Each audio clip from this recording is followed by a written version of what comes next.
모르면 세상을 이해하는데 굉장히 어려움이 많다. 이 양자라고 하는 것은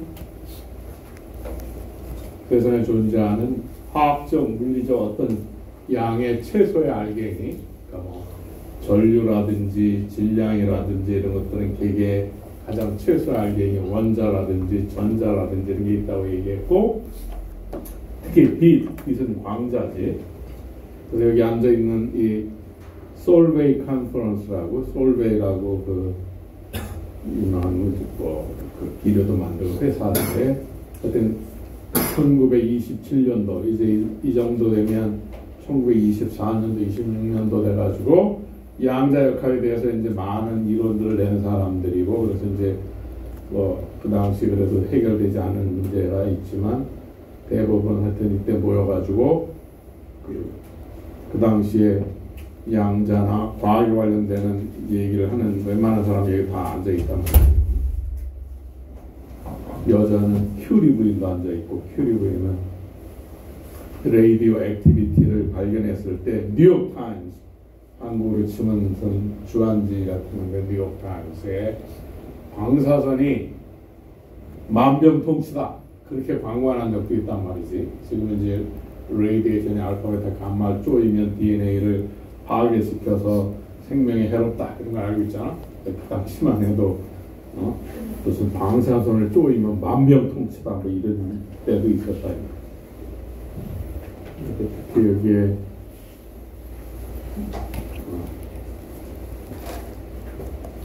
막스 플랑크, 제일 앞에 앉아있는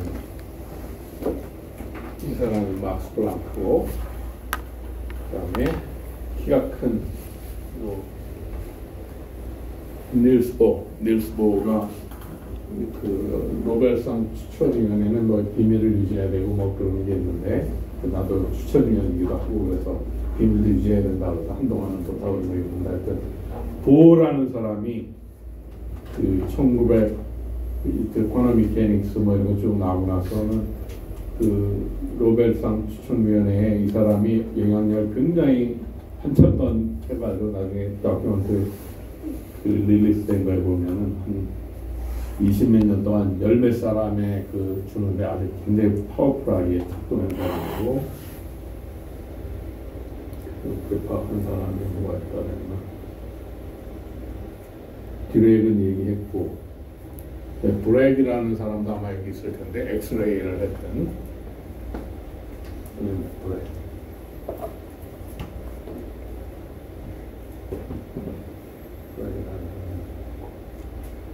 브렉이 여기 있는 사람이네. 아버지하고 아들이 같이 엑스레이 관련해서 하고,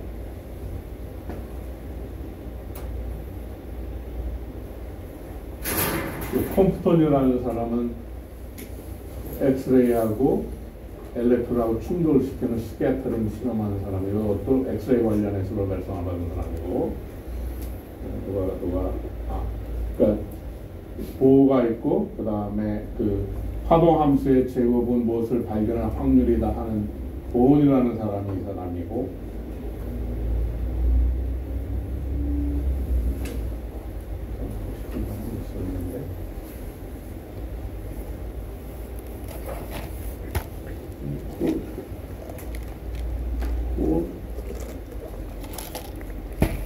소리 안 들었네.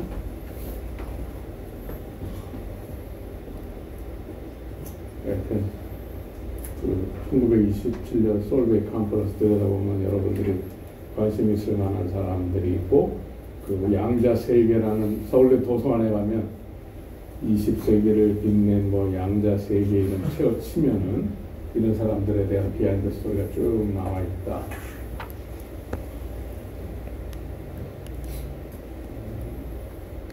보이네.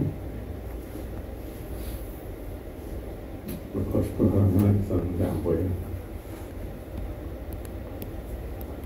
그러면 이제 이러한 그 양자 역할, 양자라는 생각, 그러니까 물리량이라고 하는 것이 알갱이로 돼 있고 그것에 수를 헤아리는 것이라는 생각을 갖게 되는, 이제 그 전에 여러 가지 실험들이 이제 축적이 되는데, 그 블랙바디 레이디에이션이라고 지금 여러분들이 지금 이제 못 볼 텐데, 옛날에는 그 연탄 같은 걸 떼우면 연탄이 잘 아궁이에서 그냥 부들장으로 잘 전달되기 위해서 두꺼비 비슷한 걸 위에다 씌워가지고는 이렇게 하면 쇠덩어리를 올려놓으면 온도가 이제 연탄이 잘 달궈지면 또 온도가 올라가면 뜨끈뜨끈해지면 그 위에 올려있는 불판이 색깔이 막 변한단 말이지. 그런 거를 블랙바디 레이디에이션이라고 하는데, 그러니까 파란색이 됐다, 빨간색이 됐다, 뭐 허옇게 되고 뭐 이러나. 그래서 이 블랙바디 레이디에이션 패턴, 그러니까 온도가 올라감에 따라서 어떤 물체에서 그 여러 가지 종류의 파장이 나오는데, 그 온도에 따른 파장 분포를 설명하기 위한 노력들을 많이 하는 과정에서 이 블랙바디 레이디에이션을 고전적인, 그러니까 뉴턴 미케닉스나 그 전에 알려져 있던 그런 이론을 가지고는 설명이 안 되는 거야. 블랙바디 레이디에이션이라고 하는 온도에 따른, 그러니까 별 같은 데 보면 온도에 따라서 색깔이 다르잖아요. 별의 색깔이. 그래서 그런 것들을 설명을 해야 되는데 고전 이론은 안 맞기 시작한다. 한 가지가 이제 그게 드러나기 시작하고, 그게 어느 영역에서 그러냐면 특히 짧은 파장의 빛을 설명하는데, 짧은 파장의 빛을 내는 분포를 설명하는데 잘 안 맞는 거예요. 그게 울트라 바이올렛 카타스트로피라고 그러는 것이고, 그래서 이제 이제 고민이 이제 쌓이기 시작했었고, 그 다음에가 빛을 쪼이는데, 빛은 파장이라고 그래요. 웨이브. 근데 그걸 갖다가 금속에다 대고 빛을 쪼여줬더니 전자가 튀어나온다고. 그 당시만 해도 톰슨의 실험을 통해서도 전자는 알갱이라고 생각했단 말이죠. 근데 빛을 쪼였는데, 파장을 쪼였는데 알갱이로 튀어나오네. 그러니까 뭔가 이상한 거야. 그래서 그게 포토일렉트릭 이펙트고, 그래서 보통 우리가 빛의 양자, 그런 걸 광자라고 그런다고 그랬죠, 이제. 그래서 그런 것들을 설명을 못하기 시작하고, 막 이제 그 설명거리가 마구마구 쌓이기 시작하는, 고전적으로 그동안 이해해왔던 지식에 기반해가지고 자연의 현상을 관찰해서 설명하려고 하니까 안 들어맞기 시작한다는 거죠.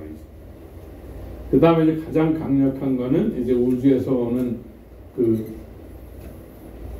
전자기선, 빛을 이렇게 쭉 들여다보는데, 그러니까 빛이 보고 있는데, 그 빛을 프리즘을 통해서 해보니까 라인이 굉장히 내로한 라인인데, 스펙트럼이. 그러니까 어떤 특정한 파장에서만 빛이 착착 관찰이 되더라 이 말이지. 그 전까지는 만약에 모든 것이 있다면 컨티뉴어스한 세상이니까 실수처럼 수직선상의 모든 값이 다 가능할 거라고 생각을 했는데, 외부에서 오는 빛도 보니까 이게 특이하게 특정한 파장의 선만 딱딱딱 나타나니까, 그러니까 이게 굉장히 힘든 거 설명하기. 그동안까지 가지고 있던 사람들의 생각으로는. 그러니까 그런 것들이 이제 축적 누적이 되어 오고 있었다. 그리고 지난번에도 우리가 계속 해보듯이 리차드 파인만이라는 사람이 모든 거는 원자로 이루어져 있다. 그런 식으로 하는 과정에서 이제 일렉트론에 대해서는 J.J. 탐슨이 지난번 실험을 통해 가지고 E/me가 얼마라는 값을 측정을 했고, 밀리칸 오일 드롭 실험으로부터 우리가 전자는 이제 1.60 곱하기 10의 19승 콜롬 라고 하는 반응을 갖는다 알고 있고, 그 다음에 여기 우리가 전자를 갖다 마이너스 9를 붙인 이유는 벤자민 프랭클린이라는 사람이 일렉트론은 그냥 전자를 우리가 마이너스 하다 이렇게 약속해서 그런 거야. 만약에 플러스로 했으면 이제 그렇게 됐을 텐데, 벤자민 프랭클린은 지난번에 얘기한 대로 연못에 앉아가지고 분자의 크기가 얼마나 될까 중학교 때 정도의 나이에 그런 것도 하고, 뭐 연도 날리고 말씀 과학에 자연에 관심이 많은 사람이었고, 정치 가고 뭐 출판에서 돈도 벌고 뭐 그런 사람이었는지 읽어보면. 그 다음에 이제 벤자민 프랭클린이 유명한 거는 자기 절제가 굉장히 잘 된 사람이어가지고 인간으로서 지켜야 될 덕목 이걸 자기가 나름대로 쭉 적어놓은 다음에 벤자민 프랭클린 다이어리라고 해서 요즘에 하는 다이어리가 있어. 보면 그 인간이 지켜야 될 덕목을 쭉 적어놓고 자기가 하루하루를 지내면서 이걸 내가 잘 지켰나 체크도 하고 반성도 하고 뭐 이런 거란 말이죠. 그러니까 나름대로 인간으로서 지켜야 될 덕성을 잘 유지하려고 했던 사람이고, 그래서 이제 뭐 여러 가지 그 사람도 예수나 석가나 이런 사람처럼 자기 나름대로 인생을 살아가는 방편을 어떻게 하는 게 좋을까 그걸 생각하는 한 사람으로 여러분들이 참고할 만한 사람이다 이거지. 여러분도 여러분의 빛으로 여러분의 인생을 살아나가면 된다 이 말이야. 무슨 예수가 돼야 되고 석가가 되는 거 아니에요. 여러분도 여러분 나름대로 태어난 이유가 있고 우주에 있어서의 여러분의 위치도 얘기해줬잖아. 그처럼 나름대로의 가치가 있는 거니까 스스로가 스스로의 빛을 발하면서 살아나갈 수 있게 노력을 하기 위해서 많이 그런 노력을 하는 훌륭한 학생들이 많은 서울대학을 옹골입했고 주변 사람들을 잘 돌보면서 하란 말이지. 그래서 기억해 둘게. 전류의 가장 최소의 작은 알갱인 전자 1.695가 시험에 19승 클록 MKS 유닛에서는 EMU 엘렉트로스타틱 유닛에서는 4.8고 시험에 10승 EMU라고 그랬고 전자의 질량은 9.11가 시험에 31승 kg. 그다음에 이제 그 뉴질랜드에서 온 그 영연방의 촌놈이었던 러더포드가 J.J. 탐슨에 픽업해가지고 그래서 실험을 많이 하고 그 뒤로 이제 프로톤도 발견하고 다른 사람은 또 뉴트론도 발견하고 그러는데 많은 역할을 한 캐벤디시 랩의 디렉터도 했던 사람이고 그래서 하여튼 프로톤과 뉴트론의 매수는 전자 매수의 1837배 정도 된다. 정도까지 우리가 알고 있다 이 말이지. 이거가 그 이제 양자라고 하는 모든 물질은 이제 원자로 돼 있는 그 알갱이라고 하는 그 돼 있는 그런 것들이 이제 생각을 바꿔야 되는 태동이 이제 시작된다. 그래서 빛은 어떻게 돼 있느냐? 빛은 엘렉트로매그네틱 웨이브고 빛의 정체는 여기 보는 바대로 공간상에서 전기장과 자기장이 서로 수직으로 교차하면서 퍼져나간다. 포톤, 빛의 양자, 빛의 알갱이를 포톤이라고 부르고 광자라고 하는데 그 광자는 빛의 속도 C, C라고 하는 것은 어떤 재봤더니 2.99789 10의 10승 cm per sec이지만 어떤 컨스턴트다 이 말이에요. 그래서 아인슈타인이 알려낸 것도 아니고 그전에 여러 그걸 쭉 측정해 보면 빛이라고 하는 광자는 이 정도 속도로 날아가면 공간하고 시간의 개념이 얘한테는 똑같이 보이는 거야. 그게 핵심 키야. 그래서 그 전에 여러 가지 그 측정을 해가지고 서로 여러 가지 우리가 사는 지구계도 있고 지구계에 대해서 등소운동하는 여러 가지 표준계들이 있지, 그지? 그래서 그런 계에서 보면 빛이라고 하는 놈은 특이하게도 어느 계에서 그러니까 서로 등소를 움직이는 계에서 측정을 하더라도 빛의 속도는 항상 C단 말이에요. C. 일정하다. 그게 아인슈타인이 주장한 상대성 이론, 특별 상대성 이론에서 주장한 그 파스츄레 주장이지. 왜냐하면 실험에서 여러 가지 움직이는 계에서 여러분들이 왜 기차를 타고 가다 보면 기차 속도 때문에 갈릴레이의 법칙에 의해서 빨리 가면 그 방향으로 가는 차는 느리게 하고 이렇게 느껴지잖아. 그지? 근데 빛이라는 놈은 그렇게 움직이는 계에서 재든 서서 있는 재에서 재든 항상 일정한 속도 C였다 이 말이에요. 실험적인 데이터. 그래서 그걸 쭉 들여다보고 특수 상대성 이론을 주장한 아인슈타인의 키가 빛은 일정한 속도 C다. 그걸 주장한 거예요. 그래놓고 보면 이제 공간하고 시간이 동일한 양이어가지고 컨버전 팩터 C만 곱하면, 그지? 거리라고 하는 것은 C 곱하기 시간, 그지? 이렇게 된다. 그래서 포톤은 시간과 공간을 구별을 못해. 동일한 양이야.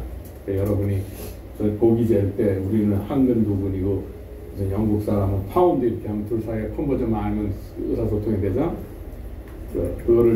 그게 특수상대성 이론 그렇게 되니까 이제 무슨 가속돼서 갔다 오고 그러면 굉장히 빨리 가속돼서 오면 한 사람은 굉장히 늙어 있고 아직 해도 젊어 있고 그렇게 된다 이거예요. 그게 사실이다. 그 빛이라고 하는 것은 전지장과 자기장이 수직으로 교차해 가고 재봤더니 2.9789가 10의 10승 cm per sec이고 하여튼 컨스턴트야. 근데 잽들이 그렇다 이거예요.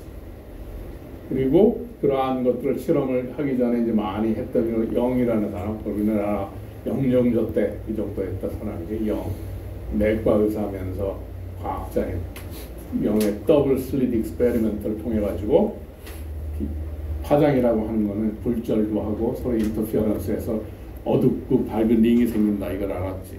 파의 특징이. 그래서 이제 그 파로부터 전기자기장이라 빛이라고 하는 것의 정체는 이 전기자기장이다 이거야 엑시트가.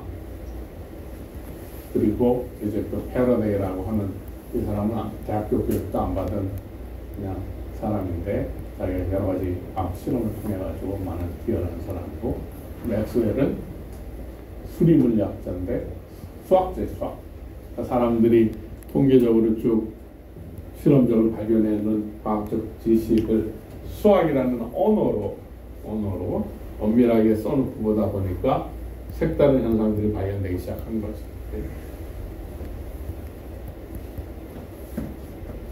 그래서 그 거리라는 것은 시간 곱하기 C다 것처럼 전기장이나 자기랑 서 있느냐 움직이는 개에서 보느냐에 따라 가지고 똑같은 건데 달리 보인다고 그랬지, 그지? 전기장과 자기. 그래서 전기장은 자기장 V 곱하기 C 이렇게 된다고 얘기했지. 그래서 항상 대칭성이 그렇게 있다 생각해야 된다. 그러니까 다 이 생각이 연결되어 있다면 요새 하는 AI가 특별히 무슨 홀수 튀어나온 게 아니고 1700년, 1800년대 이미 통계에 기반해가지고 결국 현재 어떤 사실을 안 다음에 데이터라고 하는 정보를 갖다 하면 그 데이터에 근거해서 현재 좀 업그레이드 해야지. 그래서 그거 하는 게 결국은 통계적 기반해가지고 엄청나게 계산 속도를 빨리 할 수 있단 말이지. 지금은 컴퓨터가 발달하고 데이터 양도 많고, 그러니까 현재 있는 확률에 근거해서 사후 확률을 정확하게 계산하는 걸 베이지라고 하는 1700년도 목사인데, 이 사람도 그 당시만 해도 영국만 해도 차별이 심해가지고 앵글로 섹슨 아니면 대학교를 못 가. 옥스퍼드, 캠브리지 가고 싶었는데 못 가고 에딘버러라고 하는 스코틀랜드에 있는 유명한 도시가 있는데 거기를 나온 토마스 베이즈라고 하는 사람에 의해서 이미 벌써 다 있었던 거예요. 그러니까 새로운 게 아니라, 그러니까 내가 주장하는 건 뭐냐면 지식이라고 하는 것이 하루아침에 누가 이렇게 훌쩍 튀어나오는 게 아니라 많은 사람들이 그동안 축적해놓고 정확히 기록해놓은 거를 그거를 들여다볼 수 있는 해안을 가지고 있는, 내뱉을 수 있는 사람, 그걸 우리는 이제 천재라고 부르는 것이고, 그런 사람에 의해서 획기적으로 이제 뭔가가 눈을 뜨게 되는 거죠. 네, 그동안에 달걀과 데이터가 쌓여있기 때문에 이런 일이 벌어지는 거야. 그래서 여러분들도 다 기여를 하고 있다. 스스로의 빛을 발하면서 열심히 살아나가다 보면. 그래서 이게 이거야. 그러니까 지금 낮은 온도에서의 온도가 낮을 때 이 파장 분포를 해보면 이렇게 되고, 온도를 올림에 따라서 짧은 파장 쪽으로 이게 지금 분포가 온도 별의 분포라든지 그걸 볼에 따라 이렇게 동결한다는 걸 관측해서 알고 있어. 근데 실험으로 이게 다 관측되는 사실이지. 근데 이론으로 그 당시에 레일리, 진슬이 이런 영국이 중심이니까 그런 사람 설명하려면 여기는 어느 정도 잘 여기다 맞는데 이쪽 에너지가 높은 쪽으로 가면 안 맞는 거야. 이게 지금 이게 다이버저지다. 이게 리얼리티인데 이론적으로는 이 클래시컬 개념에 의해서 생각에 의해서 하는 거는 안 맞아. 그래서 이거 여기 그러니까 이쪽 짧은 파장으로 가서 안 맞는 걸 아까 말한 UV 카타스트로피라고 부르는 거야. 그러니까 이게 설명이 안 되는 거야. 이걸 블랙바드 레이레이션이 설명이 안 되는 거야. 그리고 이제 플랑크라는 사람이 이렇게 생긴 사람이고, 그 플랑크 무덤에 가면 비석이 다 서 있다. 여기를 괴링엔이라는 데를 방문할 기회가 있으면, 그 독일은 유니버시티 오브 괴링엔의 그 많은 그 양자 물리 이런 쪽에 아직도 그러니까 물리화학이나 물리 쪽에 굉장히 강한 유니버시티는 괴팅엔이라는 데를 가면 거기 가고 그걸 방문할 기회가 있으면 무덤에 가면 저 비석이 하나 서 있는데 사진도 찍어볼 수 있고 그러고, 그리고 이 훔볼트 유니버시티 베를린에 있고 이건 베를린에 있는 것이고 이 사람이 그래서 가르쳤다 이런 것이고, 무덤에 가면 이 비석이 하나 서 있고 이게 바뀌는 거야. 그래서 이 사람이 이제 생각한 거야. 이 사람이 이게 안 맞아. 여기 안 맞아. 이걸 뭐 이렇게 피팅하기 위해 가지고 해보자.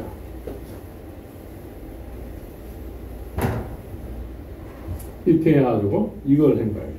그러니까 지금 바디 레디에이션에 의해서 이 파장 온도에 따라 어떤 특정한 온도에서 거기서 나오는 다양한 일렉트로매그네틱 레디에이션이 있는데 안 맞으니까 요 라인을 갖다 피팅을 해보자.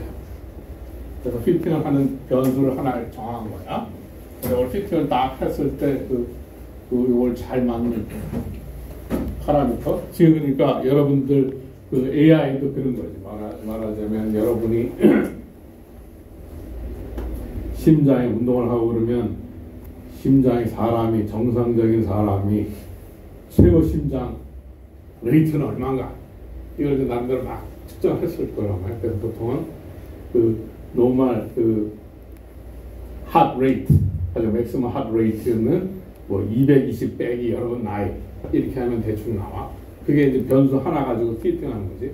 근데 더 잘하려고 그러면 이제 사람들 데이터가 굉장히 많을 거 아니에요. 그래서 그 노멀 그 핫 레이트를 쫙 측정해 놓고 이렇게 하면 이제 안 맞을 거란 말이지. 이제 지금 하면 노멀 핫 레이트는 220 빼기 뭐 자기 나이다 이렇게 했는데 이제 더 잘하려면 변수 하나 더 집어넣어 가지고 해보면 뭐 더 잘 맞게 된단 말이에요. 그럼 이제 220이 아니라 뭐 이제 변수 하나 더 넣어서 A1 뭐 그러니까 그 리니어 리그레션 하면 통계에서 이렇게 분포가 많이 있으면 리니어하다가 보면은 가장 최적의 직선 구하는 식이 있지. 그 리니어 리스트 스퀘어 핏이라고 해가지고 그것처럼 변수를 하나 둘씩 늘려가는 거. 그게 AI가 하고 있는 거예요. 그래서 대용량 모델이나 해서 그런 변수를 갖다 엄청 많이 하면 당연히 데이터 하나에서 다 맞추게 하려면 그게 곡선을 따라가는 난-리니어 리스트 스퀘어 핏이 된단 말이지. 그렇게 되면 이제 엄청나게 굉장히 많은 양을 집어넣고 변수를 많이 가지고 있고 뭐 10억 개 이렇게 놓으면 이제 어느 데이터한테 집어넣으면 대충 다 맞는단 말이에요. 그래서 그게 어떤 패턴이거나 이케이션이 되면 우리가 눈으로 딱 볼 수 있지만 그게 아니라 그냥 변수 의미도 없는 거지만 하여튼 변수를 엄청나게 뭐 10억 개, 20억 개 써놓고 거기다 갖다 맞추면 얼마나 다 맞추지, 그치? 근데 그게 무슨 의미인지는 안 보이는, 우리가 눈으로 안 보이나 봐요. 그래프 형상도 아니고 뭐 이렇게 되면. 그래서 설명을 해라. 그 말하는 거에는 다른 거 하나도 없어요. 그러니까 지금은 통계적으로 뭘 찾아가는 거예요. 근데 이 사람도 그 당시에 그래도 딱 하나의 변수, 그래가지고 피팅을 했더니 단지 그 H라고 하는 변수. 그랬더니 변수 H 값을 해봤더니 0이 아니라 H를 가정을 한 거야. 그래서 딱 피팅을 한 다음에 했더니 그리고 어디 갔지? 뭔가 어떠란가 빠져나오니까 뭔가 왜 도망가네. 그래서 이 피팅을 했더니 H가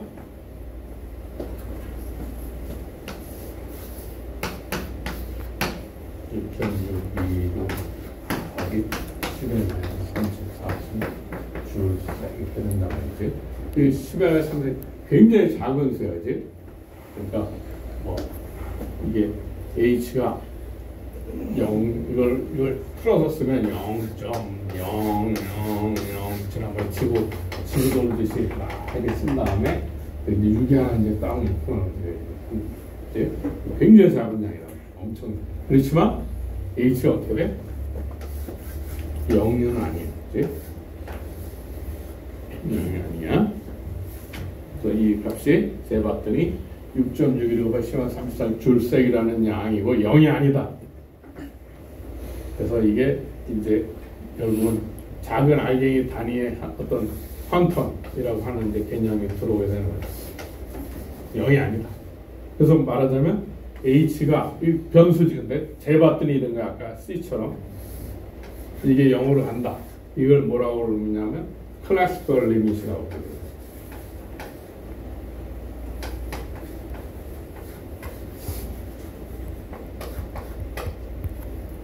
그러니까 어떤 물리량이라고 하는 것이 이 H라고 하는 것에 어떤 정수가 되는 거지 이제. 그러니까 0은 아니지, 그지? 근데 이걸 0으로 보낸다는 얘기는 이걸 걸고 앞서 우리가 C도 어떤 컨스탄트인데 재봤더니 2.978고 10cm 세게 되는 것처럼 H도 그냥 어떤 값이라고 놔도 되는 거야, 상수로. 우주가 만들어져서 이러한데 재봤더니 이렇게 굉장히 작은 값이 0이 아니다. 그리고 이게 그 물리량의 작은 단위고, 그러니까 이것에 뭐 몇 배 이렇게 쭉 되겠죠, 이제. 그러니까 h를 0으로 보낸다는 얘기는 이게 우리가 말하는 이제 어떤 값인데 값을 이걸 대입하면 되는 거지. 그러면 착착해서 얼마 나오겠지. 근데 이걸 0으로 보낸다는 얘기는 컨티뉴어스하게 보이게 되겠지, 그지? 그래서 그 클래시컬 리밋이라고 하고 h를 갖다가 무한, 만약에 이게 지금 어떤 상수는 무한으로 보내는 걸 우리가 하이퍼 퀀텀이라고.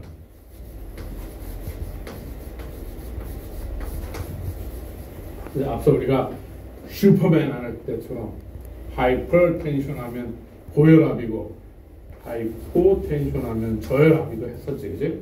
그렇잖아. 이 하이퍼 되면 h가 0이 아니라 엄청나게 큰 값처럼 느껴지면 이 간격이 사다리가 굉장히 넓어 보일 거 아니야. 그러면 훨씬 더 디스크리트하게 느껴지겠지. 그러한 상태를 하이퍼 퀀텀이라고 부르고 이게 영어로 보내는 걸 클래시컬하다고 그런다. 그래서 h가 0이 아니다. 그래서 이제 어떤 물리량이라고 하는 것이 이것의 정수별로 나타나는 퀀텀이다. 그러니까 어떤 물리량을 잴 때 최소 단위가 이제 h라는 거가 되는 것이 이제 아이디어가 0이 아니다. 이렇게 시작이 되는 거예요. 그 다음에 앞서 이제 그 러더포드가 전자 이렇게 뱅글뱅글 돈다 하면 그것의 문제가 뭐가 되느냐면 이 뱅글뱅글 돌면 쳐다보면 전자가 전화 뛴 놈이 왔다리 갔다리 오슬레이팅 하면 펄진이 있는 사람이 실험을 해가지고 이렇게 흔들리는 걸 일렉트릭 다이폴이라고 하고 안테나를 흔들면 전자기파가 나오지. 그것처럼 그러면 저렇게 뱅글뱅글 돌면 이렇게 다이폴처럼 돼가지고 전자기파가 나오니까 결국은 에너지를 잃어버린다는 얘기지. 그러니까 이렇게 러더포드처럼 전자가 돌고 있지 않다라는 걸 얘기하는 거예요. 클래시컬하게.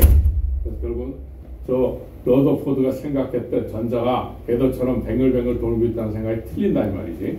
그래서 이제 그걸 픽스하기 위해서 나오는 게 정상타사 드브로이라는 사람이 그렇지가 않고 뱅글뱅글 도는 게 아니라 전자 도는 게 아니라 이렇게 정상파처럼 이렇게 이루어 있어야 된다. 스탠딩 웨이브가 돼야 된다. 이게 나중에 이제 보호의 가설에서 또 보호가 어떤 특정한 궤도에서 어떤 그 전자는 정상파를 이루고 있으니까 결국 그 원주라고 하는 것이 파의 정수가 돼야 되겠지, 그지?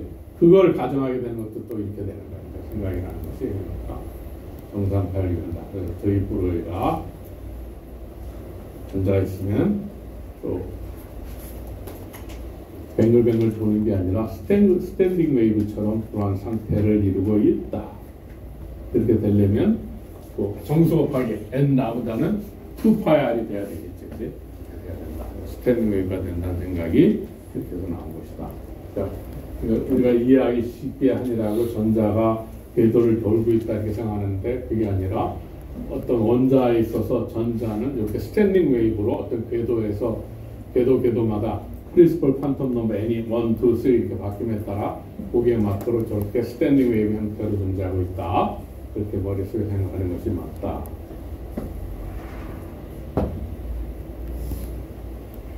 그래야 이제 다른 것들을 이해하는 걸 제대로 하게 됩니다. 그러니까 항상 대학교 와서 제대로 공부하는 것은 개념을 명확히 이해를 하고 기초를 명확히 잘 이해하는 게 중요한 거지. 외우고 뭐 하는 게 중요한 게 아니라 하나를 알더라도 똑바로 지가 않으면 그걸 다시 연구하면 아직도 해야 될 일이 많이 있다. 생각하는 훈련하는 데가 대학이지 암기하러 오는 데가 대학이 아니다. 생각하고 비판하고 올바르게 생각하고 올바르게 판단할 수 있는 것. 경제학을 배우는 것도 혼자 보는 거 하는 게 아니라 얼마나 잘 디시전 메이킹을 하는 거를 훈련하는 것이다. 경제학이. 그래서 이제 클래시컬하게 뉴턴 미케닉스에 의해서 몸뚱아리 뚱뚱하고 이렇게 벌크 같은 것들은 어떻게 움직인다는 것도 알고 있었고, 이제 맥스웰이 그동안 패러데이 법칙이니 앙페어의 법칙이니 이런 것들을 정리를 해가지고 electricity, 매그네티즘에 대해서도 이제 나름대로 이제 어느 정도 연결을 하고, 그래 결국 미케닉스하고 엘렉트로매그네티즘을 잘 이해를 해야 이제 쿼넌 미케닉스를 잘 이해하게 된다 이 말이죠. 그러니까 고전을 잘 모르면 일반 물리를 들어야 된다 이 말이죠. 일반 물리를 듣기 싫다. 그러면 버클리 시리즈나 파인만 시리즈를 가지고 집에서 독학을 하면 된다. 차분하게 방에 앉아가지고 하다 보면 즐거움이 있다. 스마트폰을 잠깐 들여다봐봐야 틀린 정보, 쓰잘데없는 정보만 잔뜩 있을 가능성이 굉장히 많은데 제대로 되어 있는 책을 앉아가지고 한권도 잘 정독을 해놓으면 생각하는데 스스로가 스스로의 빛을 발하고 살아나가는데 굉장히 도움이 된다. 남의 생각, 남의 틀린 생각에 따라가는 추종자가 되지 말고 스스로가 주인이 되는 사람이 되도록 노력을 하란 말이죠. 남의 심부름꾼, 하수인 이런 식으로 살아가지 말고 이용당하지 말고 스스로가 스스로를 판단하도록. 그래서 이제 이러한 클래시컬 메카닉스 양자를 하기 위한 기본 준비는 돼 있다고 이제 보는 거예요. 그러니까 모르면 일반 물리나 일반을 하라는 얘기죠. 제너럴 피직스나 제너럴 케미스트리를 하라는 이유가 기본을 펀더먼털을 잘 알아야 다음 생각을 잘 이어나갈 수 있으니까. 일반 생물을 배우든지. 그래서 이제 자연현상이라고 하는 것은 물질과 화다, 다이카토미, 이분법이지. 이분법. 그 이분법은 아니라 이 말이지. 그러니까 옳고 틀리고 이렇게 너무 칼로 그을 수가 있지 않아. 우리가 쓰고 있는 언어에도 한계가 있고 기술하는 한계가 있잖아. 그러니까 자연에 있는 그대로를 깨달은 도사님이나 석가모니 있는 사람은 말로 내뱉지를 않으려고 하는 이유가 있는 그대로의 진리를 말을 하는 순간 한계가 있는 걸 가지고 기술하려다 보면 제대로 전달이 안 될 거 아니니.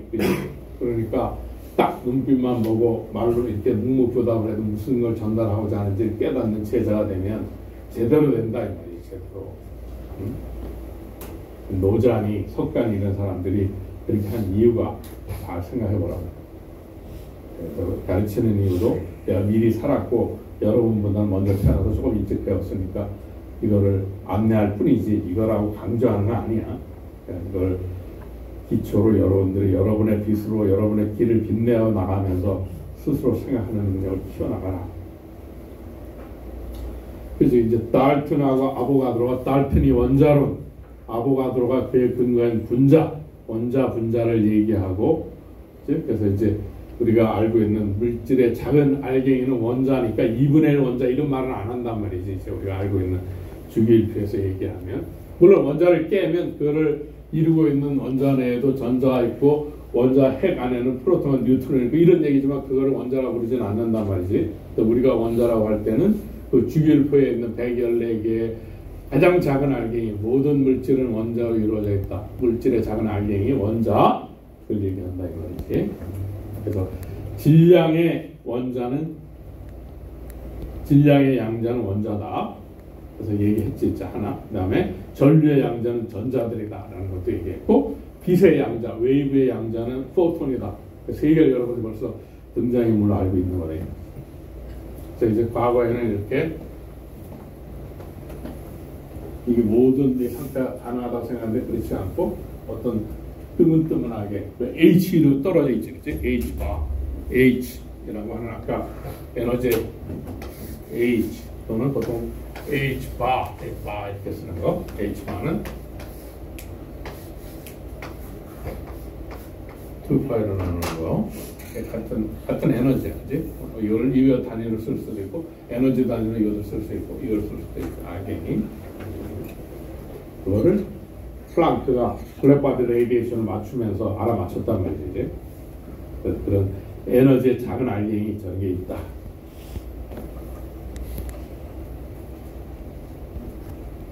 그래서 그러면 여기 있는 대로 이 H라고 하는 게 작은 알갱이 H가 6.61 곱하기 10의 마이너스 20 34에서 7 빼면 23점 얼굴을 쓰면 10의 7승 어가 원줄이니까 그래서 보면 0이 이렇게 많은데 굉장히 작은 양이지만 0은 아니다. 작지만 0이 아니니까 우리가 이제 과학기술이 발전한 게 이 정도 크기를 잴 수 있으니까 아는 거야.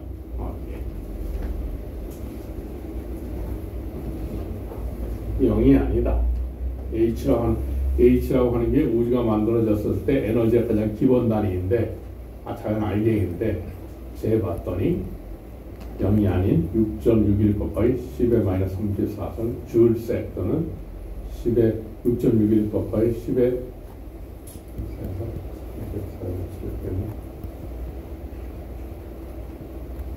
27 곱하기 10의 마이너스 27 6.61 곱하기 10의 마이너스 27 을색이 된다. 된다. 0이 아니다. 그러니까 에너지의 가장 작은 단위는 플랑크고 0이 아니다.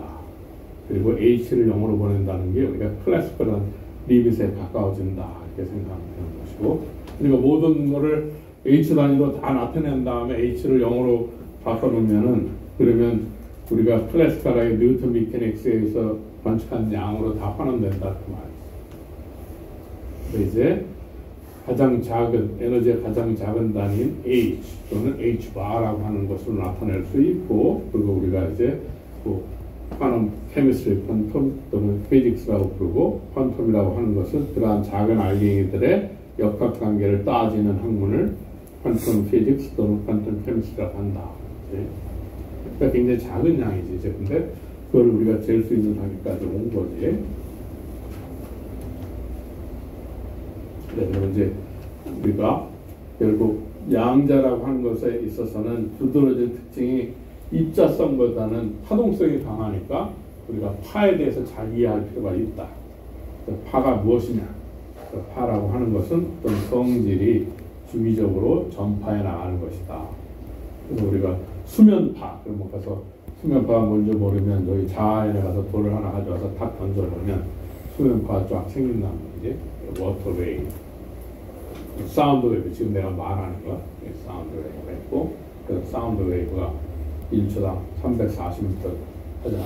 콩코드 같은 비행기를 띄우면 공중을 날아가야 되니까 그 음파의 속도하고 맞춰지는 때가 마하 1이라고 하는데, 그걸 이기고 나가려니까 비행기가, 그러니까 그 충격파가 발생하지. 그치? 그래서 그런 비행기가 떠올라오면 소리 속도를 이기는 그 순간에 그걸 충격파가 발생하니까 그게 낮게 나르면 그 주변에 있는 그 충격파가 크니까 유리창도 깨지고 막 소리도 시끄럽게 들리고 그러니까 굉장히 높이 올라가서 날아가야 충격파가 적게 되니까, 그래 그 주변에 사는 사람들이 불편물만 늘어놓고 하니까 콩포드가 없어졌잖아. 그럼 실제로 콩포드로 날아가야 1500km 정도, 지금 아마 900km 정도로 가는 것 같은데, 그거보다 2배 속도 정도를 빨리 가면 2시간, 1시간 만에 가니까 다시 이제 비행기를 만들려고 하고 있단 말이지. 초음파 비행기. 그 할 때 사운드 웨이브. 사운드 웨이브라는 거는 공기 중에 소밀을 하면서 전파돼 나가는 거죠. 그래서 이 사운드 웨이브 이런 것 때문에 일렉트릭 매그네틱 웨이브는 내질이 없이도 전파가 되는 거야. 일렉트릭 매그네틱 웨이브는. 근데 이런 사운드 웨이브는 여기 보는 바대로 에어 덴시티에 소밀 하면서 매질이 있어야 전파되는 것처럼 해가지고 초창기 때 전기 일렉트로 매그네틱 웨이브가 지나가려면은 거기 뭐 있어라고 하는 무슨 가공의 매질을 만들어서 저쪽 했지. 근데 이제 다 틀린다는 거 다 알고 이제 일렉트로 매그네틱 웨이브 매질 없이도 전파되지만 사운드 웨이브 이런 경험 때문에 그런 거죠. 우리 경험 때문에. 또 그다음에 이제 워터 웨이브, 사운드 웨이브, 라이트 웨이브. 라이트 웨이브의 정체는 전기장과 자기장이 수직으로 교차하면서 진공 속으로 퍼져나가는 것이다. 그러면 파는 어떻게 정의하느냐? 그러면 꼭지점과 꼭지점 아니면 골과 골 사이의 길이를 파장, 웨이브 랭스라고 하고 램다라고 한다. 그릭 레터를 써가지고, 그다음 앰플리튜드는 제로에서부터 맥시멈까지를 앰플리튜드라고 한다. 속력이라고 하는 건 그 거리를 갖다가 시간으로 나눈다. 그다음 우리가 알고 있는 건 사운드 웨이브는 340m/s로 간다. 일렉트로매그네틱 웨이브는 파장이 길든 짧든 항상 velocity of light c로 간다. 그것도 알고 있지. 시간적으로 다 측정해서 알고 있다. 그래서 이제 또 웨이브가 뭐라고 하는가? 가서 워터 웨이브가 모르면 사안에 가서 돌을 던져보라고 이제 툴렁툴렁하면서 지나간다. 그다음에 케미컬에서도 웨이브를 할 수 있지. 이것도 보면 키네틱스 같은 걸 할 때 또 패턴 같은 걸 가지고 옛날에 올림피아드, 화학 올림피아드 가면 그런 것도 그 시험을 내고 그러는 데도 있었는데 케미컬 웨이브 그러면 거기에 관여하고 있는 화학적인 농도의 변화를 케미컬 웨이브라고 합니다. 그렇지? 그러니까 웨이브는 우리 도처에 있다.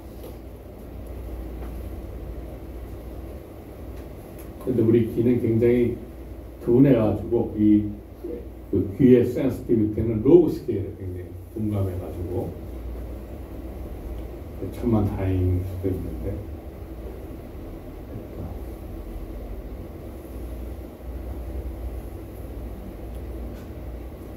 맥스웰이라고 하는 사람이 이 사람 오래 못 살았네.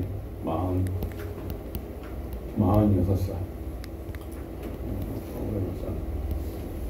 하여튼 그 일렉트로매그네틱 레디에이션 전자기선 또는 우리가 빛이라고 하는 거지. 빛이라고 하는 것의 정체는 라이트라고 부르는 빛이라고 하는 것의 정체는 일렉트로매그네틱 레디에이션 앞서 우리가 그림으로 보여준 얘가 라이브의 원인입니다. 자, 기억 애들 표.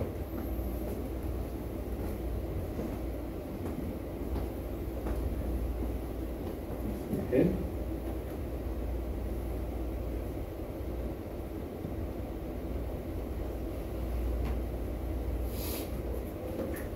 그래서 제임스 맥스웰, 그래서 맥스웰 이퀘이션 4개가 있는데, 그러니까 그 자연에서 일어나는 그 전자기 관련, 전기학, 자기학 관련한 현상을 관측한 거를 실험으로 쫙 써놨지. 그거를 수학 언어로 간단하게 표현한 그거를 4개 그 맥스웰 이퀘이션이라고 그러는데, 그걸 하는 과정에서 이 사람이 이제 여러 가지를 이제 발견해가지고 그 전기장과 자기장, 서 있는 게에서 전기장, 움직이는 게에서 보면 자기장처럼 느껴진다 이것처럼 그런 걸 쭉 관찰해가지고 여러 가지 그 주장도 내놓고 그동안 발견돼서 했던 현상에 잘못 이해하고 또 코렉션 했던 그 수리 물리학을 했던 사람 제임스 맥스웰. 그래서 맥스웰 이퀘이션을 주는 스마트폰 같은 것도 있으니까 쳐보면 진공 중에서 또는 물질에서의 또 전기장과 자기장, 전하 간의 관계를 나타내는 맥스웰 이퀘이션 4개 있는데 이걸 잘 이해하면 결국 우리가 알고 있는 일렉트로매그네틱 시어리라고 물리과 같은 데 가면 뭐 2학년이나 그래서 전자기학이라고 하는 강의가 있는데 그게 이제 이런 걸 주로 다루는 거죠. 빛은 일렉트로매그네틱 레디에이션입니다. 전자기순이다 라는 거 중요하고, 그리고 빛은 양자의 관점에서 보면 우리가 광자, 포톤이라고 얘기하는 것이고, 그다음 진동하는 전기장과 자기장이 수직으로 교차하면서 공간적으로 퍼져나가는 것을 우리가 빛이라고 표현한다. 그래서 진공 중에서 아까 미디엄이 없이도 빛은 지나간다 이 말이지. 그러니까 이선이 이런 거 다 틀린 개념이지. 옛날에 그렇게 생각했는데 그게 아니라 진공 중에서 빛의 속도는 유니버설 특강상 유니버설하다는 얘기는 그러하다 그 값이. 그래서 재봤더니 2.9979 곱하기 10의 8성 미터 퍼 세컨드. 이거 지금 2.99792458 이거는 아마 정확하게 잰 숫자들이야. 그보다 더 이제 액큐트하게 재야 될 필요성이 이제 있을 수가 있단 말이에요. 요즘엔 GPS니 뭐 이런 걸 통해 가지고 위치 같은 거 할 때 굉장히 정확히 재야 되는 게 있으니까 시간도 그렇고 시간도 정확히 1초의 크기를 정확히 재야 되는 것처럼, 그래서 시스템 원자가 몇 번 진동하는 걸 1초로 정확히 디파인하는 것처럼 그게 정확하게 필요성에 따라 가지고 아까 광자에서 보면 공간하고 시간이 같은 개념이기 때문에 GPS 시간을 가지고 해보면 내 위치가 지금 지구에 어디에 있는가 그거를 적어도 무슨 몇 센티미터 해야지 지금 아마 지금 여러분들이 하는 그냥 쓰는 GPS는 민간에서 제공하는 거는 에큐리시가 5m나 10m 아마 오차가 있을 거라 아마 이렇게 해서 찾아가 보면 50m면 상당히 또 좁은 골목길 같은 데는 다 빗나갈 수가 있잖아, 그지? 근데 군사 목적은 아마 굉장히 에큐리시할 거고 그거 할 때 굉장히 중요하다는 게 정확히 재는 C가 2.99792458 그보다 더 필요할 수도 있다. 2.9979 정도면 해봅시다. 2.997958이 10의 플러스 미터 떴어요.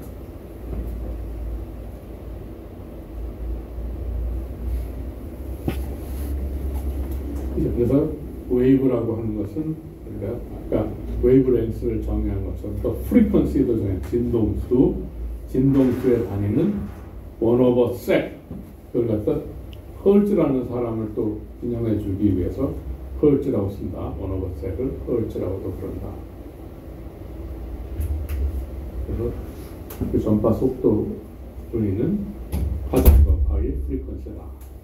그래서 웨이브의 특징은 불절, 디프랙션도 일어나고 인터피어런스. 보통 여러분들이 그 그림자 미술하는 사람들도 어떤 점에서는 굉장히 관찰을 정확히 하는 과학자라고 할 수 있는데 빛이 어디서 올 때 그 그림자가 어떻게 꺾여지나 파이프나 뭐 입기탱이 같은 거 잘 관찰을 해야 2디멘션에다 프로젝션에서 그릴 때 잘 그릴 거 아니에요. 잘 주변에 심심할 때 적당히 그러지 말고 잘 관찰해보라는 거지. 그러면 하여튼 디프랙션이라는 게 있고 인터피어런스가 있으니까 이렇게 패턴이 형성된다는 거지. 어둡고 맑고의 간섭, 인터피어런스, 간섭이 일어난다. 파장이니까. 그래서 그걸 정의한 대로 웨이브랭스가 있고 그 다음에 그 피어리어드의 인버스를 우리가 프리퀀시라고 한다. 정의한 게 웨이브랭스, 프리퀀시, 피어리어드에 대해서 웨이브에 대해서 그런 앰플리튜드, 웨이브를 디파인 하려면 피처를 잘 알아야 되니까 그래서 웨이브에 대해서 이제 들여다보는 게 양자의 세계에서는 파동성이 굉장히 훨씬 더 두드러지기 때문이다. 그래서 우리가 어떤 게 양자의 특성을 나타낸다 그러면 이런 인터피어런스가 있느냐, 그 다음에 슈퍼포지션 할 수 있느냐, 코헤런스가 있느냐, 뭐 이런 걸 잰다. 그래서 이제 퀀텀 컴퓨터 뭐 이런 얘기를 많이 하고 있다는 거죠. 그래서 그걸 보는 바대로 프로파게이션 해가는 거를 나타내기 위해서 이제 또 디파인하기 위해서 포인팅 벡터를 정의해 줍니다. S라고 하고 포인팅 벡터, 포인팅 벡터를 정의하고 MKS 유닛에서 뮤0 E 크로스 B 이걸 벡터라고 그러지. 여기서 점준 걸 스칼라처럼 이걸 벡터라고 그러고 그래서 포인팅 벡터가 진행 방향을 나타낸다. 이제 포인팅 벡터. 벡터는 포인팅 벡터가 웨이브의 진행 방향을 나타내기 위해서 포인팅 벡터의 데피니션은 오브 U0의 일렉트릭 필드 크로스 B고 크기는 이거 벡터 크기 곱하기 O 이는 각 사인스 대리 정의하는 크기는 포인팅 벡터고 포인팅 벡터 진행 방향을 나타내고 일렉트로 매그네틱 웨이브면 이 포인팅 벡터가 C로 움직여가는 것이지. O가 수직이다. 보다 벡터니까 크로스 벡터니까 수직이지. 이거 수직이고 이거 수직이다.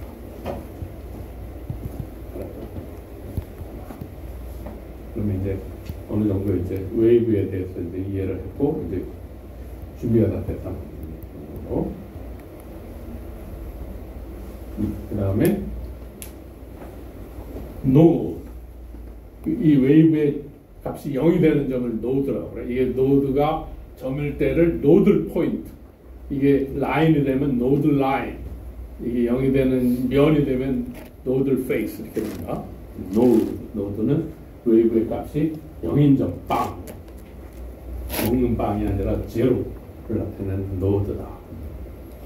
그러면 이제 웨이브에 대해서 질문이 있는 사람, 웨이브에 대해서 이제 어떤 걸 웨이브라고 부르는지 이제 이해를 했어. 이제 또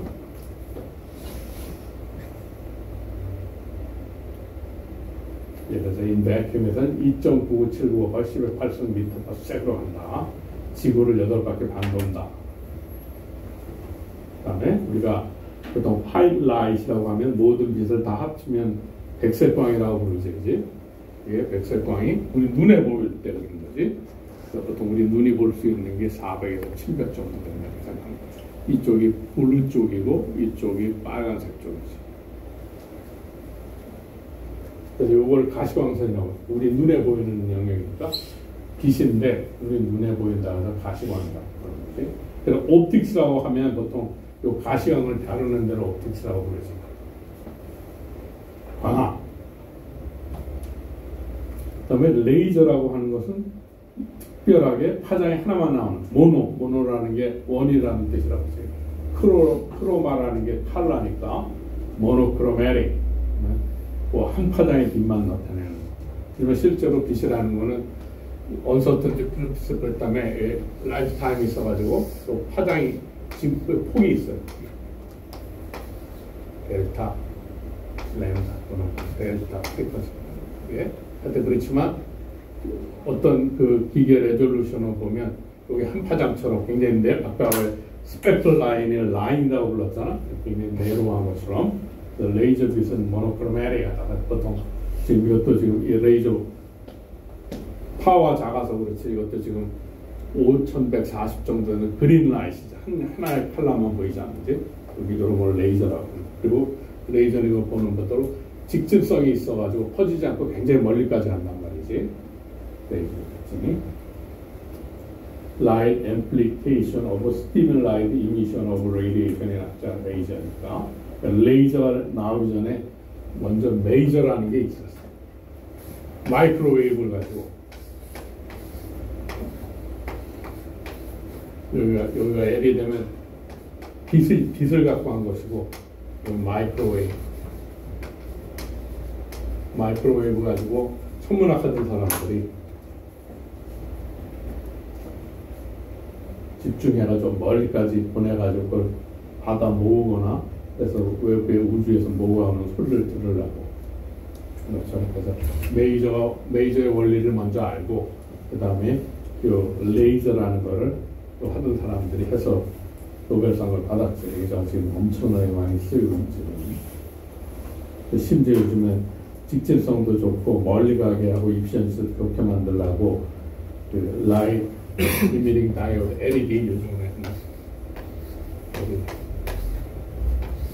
LED를 써가지고 훨씬 지금 솔리드 스테이트 지금 우리가 쓰고 있는 이런 것처럼 직진성이 좋으니까 그러니까 무슨 고급 차들 현대차도 그렇고 굉장히 현대차도 비싼 차 머시디즈 벤츠나 BMW도 헤드라이트를 이제 그 이런 솔리드 스테이트 레이저를 쓴단 말이지. 굉장히 멀리 직진해서 밝힐 수가 있으니까 이렇게 쓰면 된다.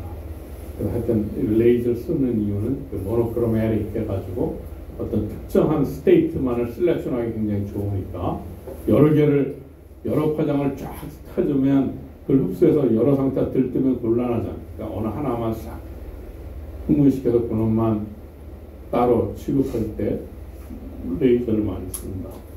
보통 가장 센시티브하게 뭘 디텍션하고 싶다 그러면 LRF라고 해서 Laser Induced Fluorescence 쓰면 특정한 파장 하나만을 익사이트 시켜가지고 그놈을 감지하니까 굉장히 다른 놈들을 손대지 않고 내가 원하는 특정한 어떤 하나만 딱 골라가지고 그것만 모니터해서 변화를 관측해가지고 그동안 현상을 관측하는 굉장히 센시티브한 테크닉이에요. 레이저 인듀스드 플로레센스라고 굉장히 많이 쓰이는 테크닉이다.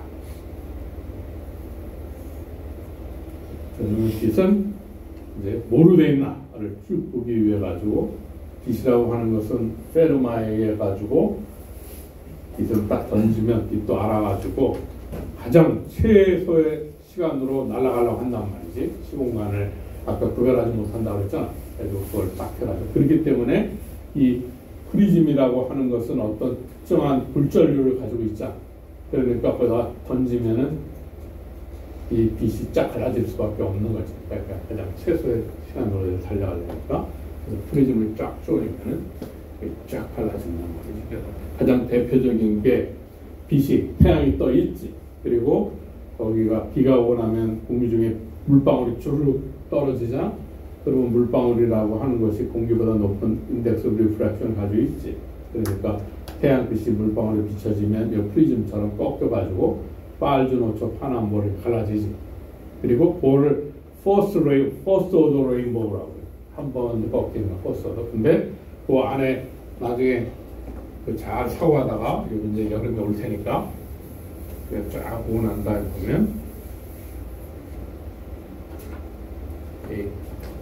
빨간색 쪽에 파란색 이런 식으로 이게 프라이머리 레인보우지. 이거 안에 보면 요 거꾸로 빨간색이 아니라 요 보라색부터 블루, 옐로 이런 식으로 거꾸로 가는 게 있어요. 물론 이 빨간색이 쫙 있고 프라이머리 레인보우가 있고 그 안에 보면 이게 또 잘게 보이는데 인텐시티가 세컨드 오더니까 굉장히 연하지. 그렇지만 거기 싹 거기 있어 드러나. 나중에 잘 여기 자연 연못이든지 비가 오고 난 다음에 물방울이 쫙 공기 중에 있을 테니까 그 자동차를 타고 가든지 보면 그 프라이머리 레인보우, 세컨드 레인보우가 있다. 세컨드 레인보우 이렇게 하면 이제 프라이머리 레인보우.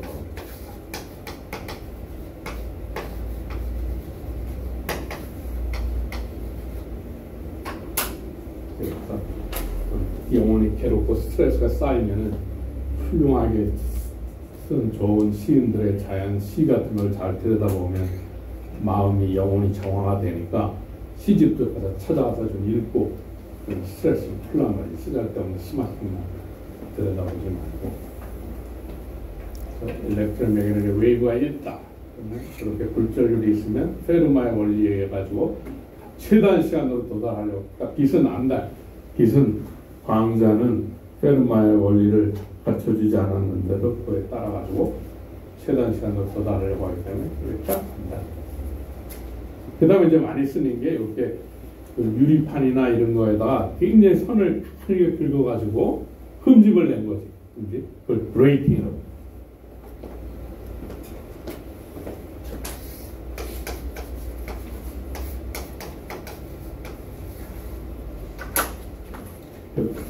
특히 특정한 어떠한 화장에 대해서 잘 이게 그 꺾이는 거, 디프랙션, 불절되도록 하는 걸 그걸 블레이즈 한다고 그래요. 블레이징.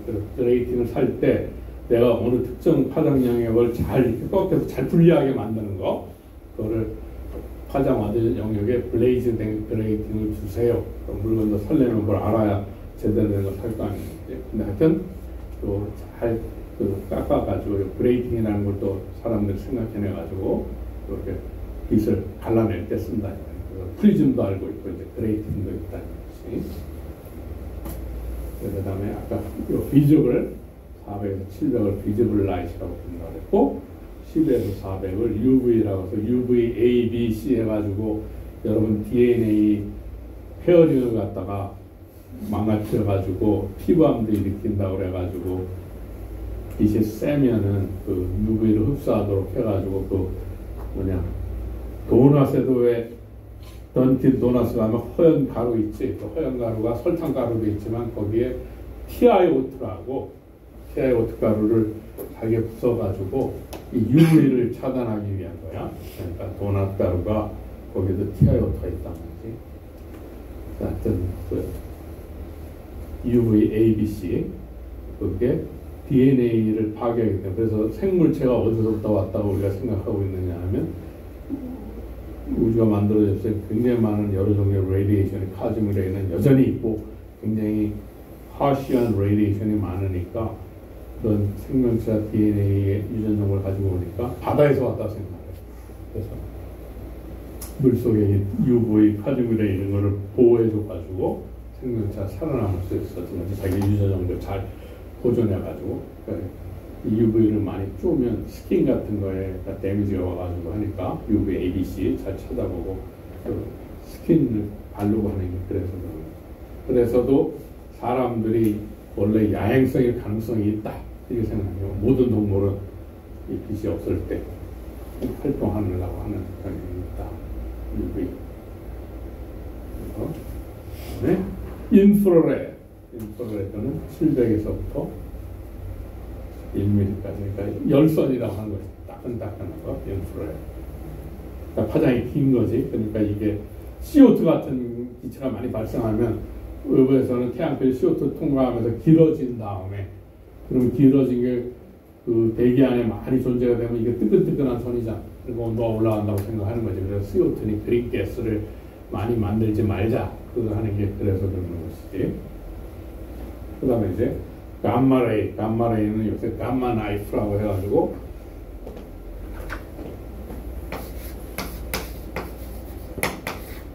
여러분의 뇌나 이런 걸 찍은 다음에 종양이 있다든지 그런 암 같은 조직이 이상한 게 보인다. 그러면 여러분 살땡이를 칼로 째가지고서는 하고 들어가면 나중에 암을 했는데 시간이 많이 걸리잖아. 그러니까 그걸 잘 이제는 인디스트럭티브하게 MRI나 엑스레이, CT를 할 수가 있으니까 여기 이상한 조직이 나온 것 같다. 그러면 그걸 탐지한 다음에 거기다가 저 감마 레디에이션을 갖다가 마구마구 쏴대면 그럼 거기면 죽인단 말이지. 약간씩. 그래서 요새 감마 나이프라고 하는 게 그런 것도. 옛날보다 그러니까 생명을 살려낼 가능성이 굉장히 많다고 옛날보다. 그러니까 여러분들 150살까지 살 가능성이 많기 지금 바이오케미스트, 유명한 바이오케미스트 중에 에이징하는 사람들이 세 사람이 사람 수명이 150이다. 그래서 내기를 걸고 있는데 그 사람들이 자기들이 150까지 못 살고 죽으면 자기 자식한테 이어서 또 막 내기하는 거 물려서 하기로 했다고 그러는데 하여튼 여러분 150살까지 살 수 있다. 지금 감마레이, 엑스레이, 그다음에 이제 마이크로웨이브는 요즘에 여러분들 스마트폰에 쓰는 뭐 5GHz니 뭐 그런 것들 있지? 그 마이크로웨이브, 라디오 프리퀀시. 이거는 다 엘렉트로매그네틱 웨이브니까 빛의 속도 C로 가는 거지. 스타 C로. 그런 머릿속에 기억을 하고 있으면 되고, 하여튼 감마하고 엑스레이는 에너지가 굉장히 커가지고 사람 몸에 유전용을 하는 DNA에 임팩트를 줘가지고 유전용을 파괴시킬 수가 있으니까, 그래서 뭐 방사는 그 헤로인 정도 그거를 하고 있지. 그거를 카운트해야 된다. 그래서 빛에 대해서 파장 영역에 대해서 부르는 거, 비저블, UV, 인프라레드, 마이크로웨이브 뭐 이런 식으로 그 파장 영역대에 따라서 이름을 달리 불러줬다. 그래서는 레이저 빔은 아까 모노크로매틱이었다 하셨지. 그래서 이거는 루비 레이저가 제일 솔리드 스테이트 레이저 처음 나온 빨간색. 보통 니온 사인 같은 건 니온 알곤 같은 것들 디스차지 하면서 생기는 아까 스펙트럴 라인. 그러니까 이런 것들이 그러니까 한 선으로 이렇게 나오는 게 왜 그러냐.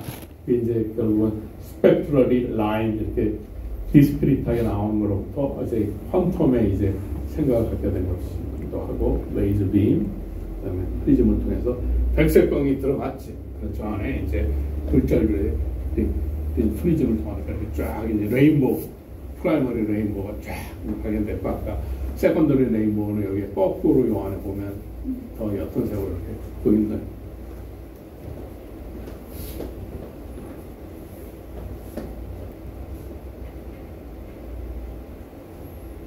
이제 일렉트로매그네틱 웨이브 빛이라고 하는 것은 다 포톤이다, 광자다. 그래서 그러면 인터페어런스가 뭔가, 아까 웨이브의 특징 중에 대표선거가 인터페어런스 간섭을 한다 그러니까 왜 간섭이 일어나느냐? 그럼 이게 공간상의 디스터번스가 이렇게 페이스가 맞는다. 이제 이거 페이스를 정의하는 거예요. 그러니까 웨이브라고 하는 건 저 페이스가 있으니까, 그래서 페이스가 이렇게 쫙 맞는 거. 그러니까 인 페이스 이상이 맞는다. 네? 볼은 볼, 이게 뭐냐?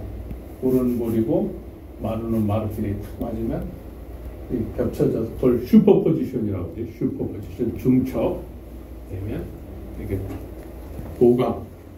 보강해서 세지고 마루하고 볼이 만나면 상쇄된다. 슈퍼포지션 됐을 때 그 디스트럭티브 인터페어런스. 그러니까 어떤 위치에서 그 컨스트럭티브 인터페어런스가 일어나면 세지니까 거기는 밝게 되는 거지. 그치? 어떤 경우는 저렇게 위상이 없어지면 그걸 어둡게 되는 거고, 그래서 그렇게 될 때는 어둡고 어두운 무늬가 생기는, 앞서 우리가 그 옵티컬 웨이브에서 그 디프렉션 리밋을 할 때 에어리 디스크를 얘기하면서 프라이머리, 세컨더리 뭐 이런 거 얘기했었을 때 어둡고 밝은 링이 만들어지는 것이. 그래서 더블 슬릿 익스페리먼트를 하면 강원이 하나가 나와서 구멍을 통과해가지고 어떤 위치에 도달했을 때 그 위치에서의 웨이브의 이런 컨스트럭티브 디스트럭 인터피어런스에서 어둡냐 밝으냐가 되는 것이지. 그래서 그 더블 슬릿 익스페리먼트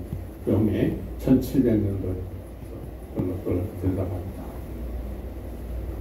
그러니까 호이겐스라는 사람이 그 호이겐스 원리라고 하는 것으로부터 이제 영주 실험, 호이겐스 원리에서 파가 어떻게 전파되는가, 웨이브의 캐릭터에 대해서 이해하기 시작한 것입니다. 이제 인터피어런스가 일어나면 디프렉션, 회절이는 라이트 웨이브가 오는 거, 위상이 맞는 걸 이거를 프론트라고, 웨이브 프론트. 그래서 왜 전쟁 같은 거 싸울 때 보면 제일 초짜들 갖다가 총알바지로 갖다 제일 앞에 프론트 라인에다 프론티어 다 죽이자. 초짜들이 딱 위상이 다 맞는 거, 이걸 프론트라고, 웨이브 프론트. 요 웨이브 프론트에는 다 같이 위상이 다 같은 것들이지. 이것도 같은 것들이라서 쭉 그렇게 나가는 것들을 웨이브 트레인이라고 하죠. 파열 쭉 해서 도달하면 요 점에서 다시 앞서 우리가 그 옵티컬 웨이브의 레졸루션 따질 때처럼 여기에 다 파원이 도달되는 거지. 그럼 호이겐스의 원리에서 각각 점에 도달된 파원이 돼서 또 퍼져나가는 게 호이겐스의 원리지. 그래서 쭉 슈페리컬 웨이브가 퍼져나가지고 이제 원에 도달하는 그 필드가 다 온 다음에 그 구멍에서 다시 그 구멍에 도달된 파가 그 웨이브 프론트하고 도달되면 그 각각에 도달된 놈이 다시 파의 중심, 파1이 돼서 파를 발생시키는 거지. 그래서 그걸 지금 그 슈페리컬 웨이브가 쭉 번져나가는 것이고, 그래서 그 파가 만나는 데가 거기가 중첩이 되는 거지. 슈퍼포지션 되고, 그래서 아까 말한 대로 슈퍼포지션 될 때 페이스가 산이냐 마루냐에 따라가지고 그게 파장의 정수배 또는 반파장의 정수배, 반파장이 되면 산과 마루가 만나는 것이고 파장이 되면 마루, 산이 만나는 것이지. 그래서 쭉 위치에 따라가지고 해보면 보강간섭, 상세 간섭에 의해가지고 B가 어떤 특정한 스크린에 디텍터에 드라이브 필드하고 딱 필드를 얻어주는 것부터 나옵니다.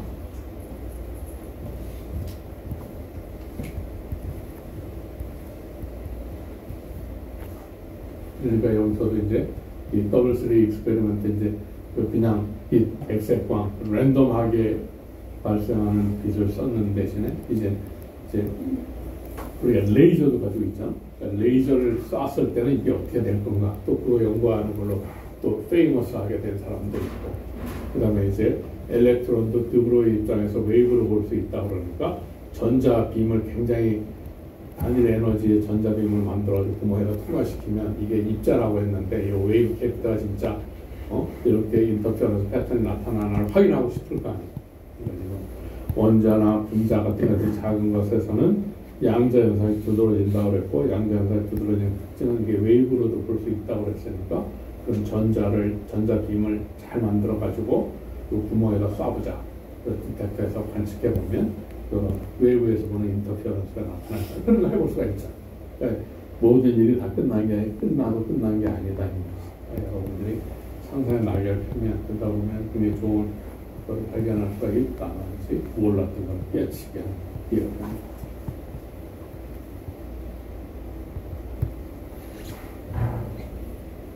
그래서 학교에서는 기본을 가르치려고 노력합니다. 그래서 이제 electromagnetic wave, electromagnetic radiation, 다른 말로 라이트는 저렇게 정체가 저렇다.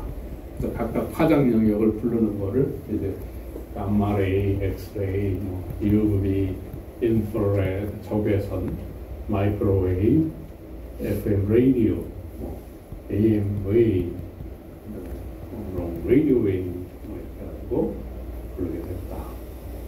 가시방송은 여권은 맞대로 그랬는데 블루에서부터 브라질까지. 그래서 이 사람이 생명이냐 아니냐 그러면 글씨를 갖다 이렇게 보통은 녹색 생명이나 뭐 적색 생명들이 많으니까 그 글씨를 이렇게 만들어가지고 비치잖아요. 요즘도 그 건강검진을 하는지 안 하는지 모르겠는데 그래서 색깔 못 보면 곤란하니까 피 같은 거 있는 거 빨간색이 못 보면 곤란하니까 신호등 티켓도 있잖아요.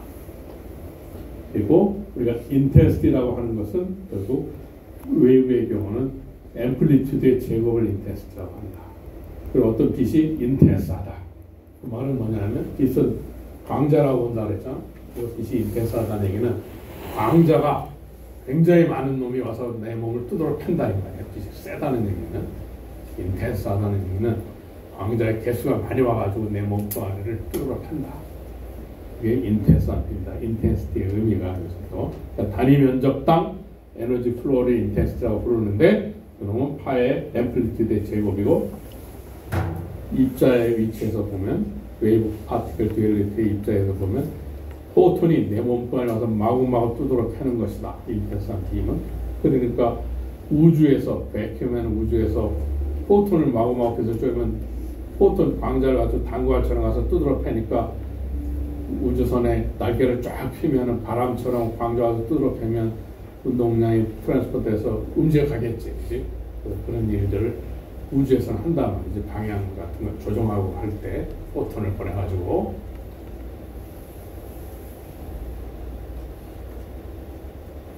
인텐스하다는 것은 광자의 개수가 많다. 그 다음에 파워의 정의는 단위 시간당 에너지 플로우를 파워라고 합니다. 1초당 에너지가 얼마나 왔냐. 그래서 와트를 쓰잖아. 와트. 줄 퍼 섹. 와트라고 하는 거지. 하고 정의를 이제 반대를 하면 이번 시간에 어떤 의미를 잘 이해하고 있어야 됩니다. 그래서 그 크기에 해당하는 거. 그러면 그 파장을 가지고 잴 수 있는 걸 또 알아볼 수가 있게 되겠지. 그래서 여기 파장이 짧아지면 짧아져서 에너지는 굉장히 커지고 크기가 작으면 자의 눈금이 작아지는 거니까 훨씬 더 정교하게 재겠죠. 그러니까 보통 엑스레이를 쓰는 게 그 엑스레이 파장이 얼마 정도냐면 여기 나와 있는 게 에너지가 있고 웨이브렉스가 여기 지금 엑스레이에서부터 옹스롬서부터 뭐 10,000배까지도 되지만 하여튼 일반적으로 옹스롬부터 시작을 하지. 그러니까 엑스레이 파장 정도 되면 애톰의 크기가 옹스롬이잖아. 그래서 엑스레이를 쪼이는 거죠. 비슷한 자를 갖다가 대야 애톰의 위치를 잘 알 수 있으니까 그래서 엑스레이를 쓴다는 거죠. 비지블 라이트를 쪼여가지고는 애톰의 위치를 잘 모르는 거지. 그러니까 결정 구조를 하려고 그러니까 브렉이라는 사람이 엑스레이를 쪼여가지고 원자에 있어서의 배열을 잘 알아가지고 결정 구조를 밝힌 공로로 노벨상을 받은 거잖아. 그러니까 그래서 엑스레이를 썼대. 엑스레이가 물질을 이루는 원자 사이의 거리와 유사잖아. UV를 그냥 비저블을 쪼여가지고 애톰 위치를 알기는 쉽지 않지. 그래서 눈금이 훨씬 더 성긴 molecular vibration, 인프라레드, 인프라레드를 쪼여주면 그 분자에 있어서 진동 에너지가 유사하니까 그래서 인프라레드 스펙트로스코피를 하는 게 진동 에너지 아는 것이고 로테이셔널 에너지를 얻으려면 그러니까 로테이셔널 에너지는 모멘 오브 이너셔, 모멘 오브 이너셔는 원자의 위치와 관계된다고 그랬지. 그래서 보통 분자의 기하학적 구조를 할 때 로테이션 스펙트로스코피를 하기 위해서는 그러니까 결국 마이크로웨이브나 레이디오 웨이브를 쓰는 수밖에 없지. 그걸 사용한다는 얘기는 그 사람들이 그 위치 같은 거를 재기 위해 가지고 그 마이크로웨이브 스펙트로스코피라는 로테이션 스펙트로스코피 하는 거랑 마찬가지.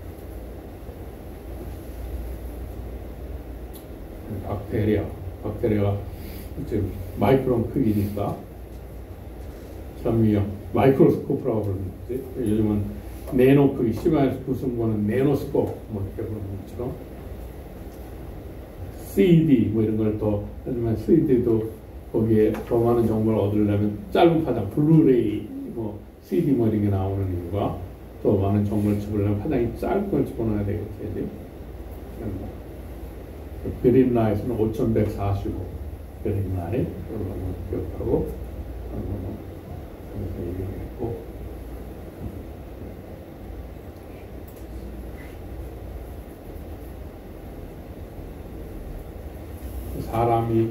사람만 400에서 700을 보지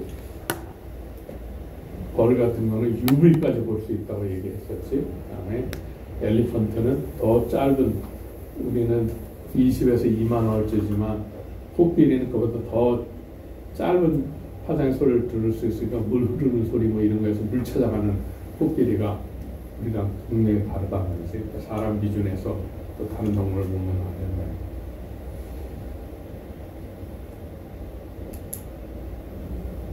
이제 강론으로 정확히 이제 들어가면 이제 블랙바드라고 하는 것의 정의는 그러니까 블랙바드라는 것은 뭐 들어가면 완전히 빛을 흡수하거나 완전히 빛을 방출하는 걸 블랙바드라고 하는 거예요. 그러니까 까맣게 보이는 모든 것을 싹 다 흡수하면 까맣게 보일 거 아니지. 한 번 들어가면 하나도 못 빠져나온다. No way out. 보통 영화에도 No way out이 있잖아. No way out. 케빈 카스너가 주연 배우로 나오는 No way out. 출구가 없다는 얘기야. 근데 옛날에 우리나라 할 때 영화가 엉터리여가지고 어디에 보면 No exit이라고 써야 되는데다가 No way out 이렇게 해놨단 말이야. 옛날에 무슨 서울 그 시청역에 지하차도에 그따위 짓을 해놔가지고 바보 짓을 해가지고 조금만 노력하면 될 거야. 하여튼 블랙바디라고 하는 것은 빛을 싹 다 빨아먹거나 싹 다 그래서 블랙바디의 유사한 게 어떠냐 이렇게 조그맣게 구멍이나 이렇게 만들어 블랙바디 한 번 들어가면 이렇게 안에서 뱅글뱅글 하다 여기를 맞아야 여기 싹 나갔는데 그게 굉장히 쉽지 않지 그치? 그래서 그 블랙바디를 하는 인스트루먼트를 저렇게 만든다. 그래서 선이나 그러니까 태양도 지금 6500도라고 하는 게 거기서 나오는 레디에이션 아까 블랙바디 레디에이션 분포를 갖고 하는 것처럼 온도를 아는 거지 그치? 태양이 어떤 물질을 뜨겁게 한다든지 그래서 또 온도에 따라 가지고 화장 분포, 그 블랙바디 레디에이션이 시초고 그거로부터 이제 그 설명하는 과정에서 이제 플랑크가 아이디어가 되고 오늘은 여기까지.